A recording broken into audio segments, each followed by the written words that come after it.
টাকা পয়সা আছে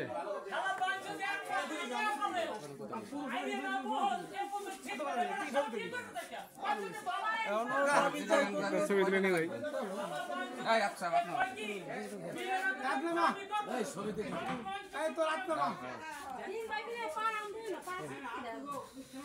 যাইতে কয় টাকা লাগবে এখন তো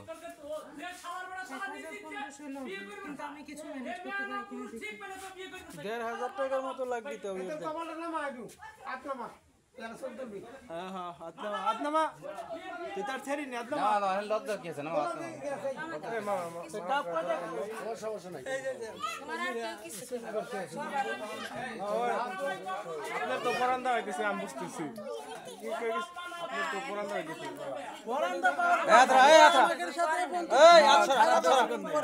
এখন এক জায়গায় দুই দিন থেকে ফেসবুক থেকে মেসেঞ্জারে কথা বলতে বলতে এত দূর আর ওর কণ্ঠ শুনে তুমি টের পাও না? কণ্ঠ শোনা টের পাইছিলাম, তারপরেও আমি জিজ্ঞেস করছিলাম যে তুমি ছেলে না মেয়ে। তো আমারে বললো যে আমি যদি ছেলে হইতাম তাহলে আমার আম্মুর ফোন দিয়ে আমি কথা বলতাম। আমার আম্মু তো আমার সাথে থাকে, আমার ফ্যামিলি আমার সাথে থাকে। তো ওরা আমি যদি ছেলে হইতাম তাহলে ওরা বলতো না যে আমি যে আমার ও হচ্ছে ছেলে আর তুমি আর একটা ছেলের সাথে কথা বলে কি লাভ পাবা, এরকম ভাবে আমাকে বোঝানো হয়েছে। আর আমিও তারপরে বিশ্বাস করছি যে হ্যাঁ এটা তো সঠিক, যে ও যদি ছেলে তোর ফ্যামিলি তো আমার বলতো যে তুমি একটা ছেলে হয়ে আর একটা ছেলের সাথে কিভাবে এইভাবে কথা বলবে। তারপরে আমি বিশ্বাস করছি, পরেও অনেক আসার জন্য অনেক চেষ্টা করছি। আর রিলেশন থাকা অবস্থায় আমার কাছে 1800 টাকা দিছি। রিলেশন থাকা অবস্থায় বলছে যে আমার এই সমস্যা, আমার টাকা লাগবে, আমি 1800 টাকা। তারপরে আমার কাছে একদিন বলতেছি যে 3-4 দিন আগে যে আমি তোমার বাসায় যাইতে চাই, তুমি কি আমার নিবে না? বলছি যে আমি তো অতটা কামাই রোজগার ঠিকঠাক মতো করি না, তো আমি কিভাবে কি করব আমি বলতে পারবো না।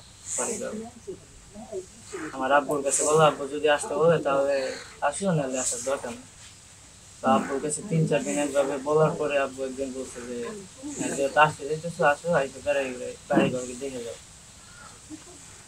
তো আব্বু আসার কথা বলছে রাত্রে, ও রাত্রে কাপড় টাপড় বসে তারপরের দিন হচ্ছে বিকালে রওনা দিছে। আর কি কোরবানি ঈদের দিন সকালে আর কি ওখানে এসে পৌঁছাইছে এই বাসা। তারপরে এলাকার লোকজন ডাক দিয়ে আর কি পরে রাত্রে বিয়ে করে দেওয়া হয়েছে। তারপরে আমাকে বলছে যে আমার জ্বরে হতো সমস্যা, আমাকে আর কি ডাক্তারের যে প্রেসক্রিপশনগুলো থাকে ওগুলো আমার দেখাচ্ছে।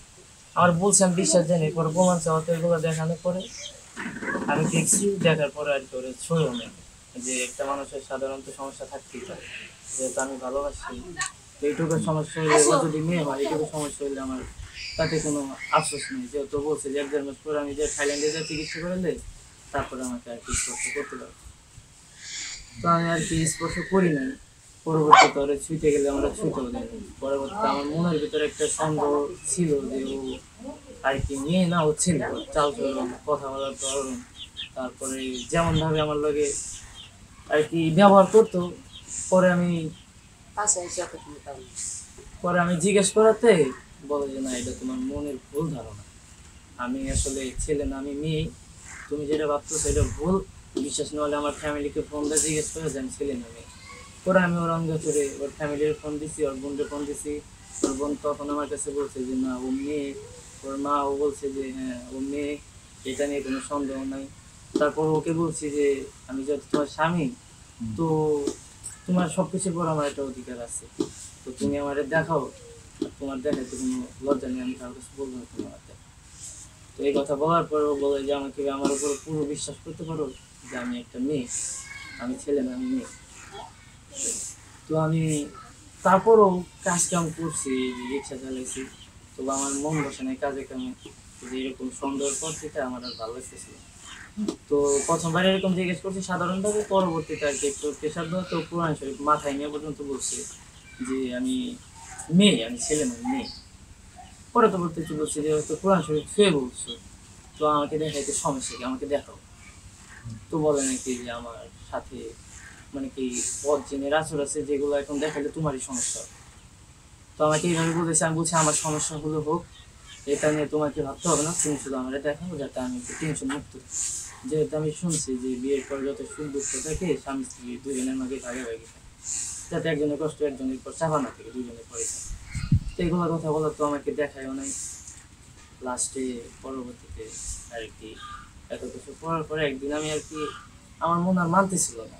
এই যে 5-6 দিন আগে আমি ওরে থাপ্পড়ে ধরছি, ধরার পরে ও কালো ঘুমো অবস্থায় ছিল, ওরা ধরার পরে চেতন হয়ে গেছে। চেতন হওয়ার পরে মনে করেন আর কি আমার সাথে ঝগড়ে গেছে, আমার কলের দূরে টানাটানি, থাপ্পড়ও মারছে আর কি। এটা পরবর্তীতে বলছে যে এই তুমি এই কাজটা কেন করো, আমাকে থাপ্পড় দিলে কেন, আর তুমি কোরআন শরীফ সে মাথায় নিয়ে পর্যন্ত আমার কাছে মিথ্যা কথা কেন বলছো।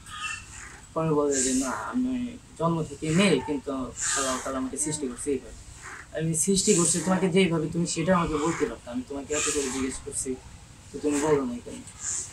পরে বলে যে আমি মেয়ে। পরে অনেক রিকোয়েস্ট করার পরে রাত 3টা 3:30টার দিকে আমাকে বলে যে না আমার যখন 13 বছর তখন থেকে আমি এরকম আর কি গিয়ে গিয়ে ভাব, আমার এরকম আমার কোনো মেয়েদের প্রতি কোনো ইন্টারেস্ট নেই, আমার যা হচ্ছে ছেলে।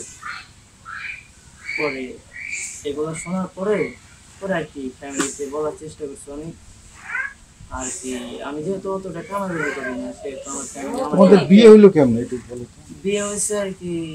ও আসলে বেড়ানোর জন্য এখানে, হ্যাঁ। তো বেড়ানোর জন্য আসলে যেহেতু এটা গ্রাম, এটা তো আর শহর না যে 1-2 দিন থেকে, শহর থাকলে তো 1-2 দিন থেকে চলে যেত বাসা বাসা দেখি, আর এটা তো গ্রাম, অনেক লোকজন এসে ওকে দেখছে। তো সেই ক্ষেত্রে যদি ওইভাবে চলে যায় তাহলে একটা মান সম্মান দেখা হয়েছে না।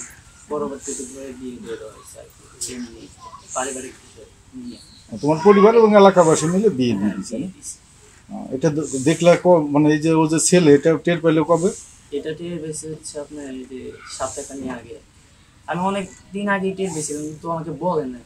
তো কালকে রাত্রে কি হয়েছে? কালকে কালকে রাতে কিছুই হয় না, মানে আমি আর কি সবাই বলতে চাইছি, আমার আম্মুর বিশেষ করে বলতে চাইছি, ওরা বলতে দেয়নি। পরে লাস্টে আমি আর সহ্য না করে পরে আম্মুর আর কি জোর করে আমি বলে দিয়েছি যে আম্মু এই ঘটনা। তারপর আমার কথা বিশ্বাস যায় নাই। পরে বলছে যে আমার কথা বিশ্বাস না গেলে তুমি যা দেখো। পরে আম্মু, তারপরে যে আমার মাই জায়গা গেছিল, আমার বড় কাকি ছিল, পরে ওনারা যা দেখার পরে পরে আর কি বিষয় গেছে যে না আমার কথাই ঠিক। এখন তোমার চাওয়া কি? এখন কি চাও? আমার তো আর কি স্যার, আমার জীবনে আর কিছু নাই।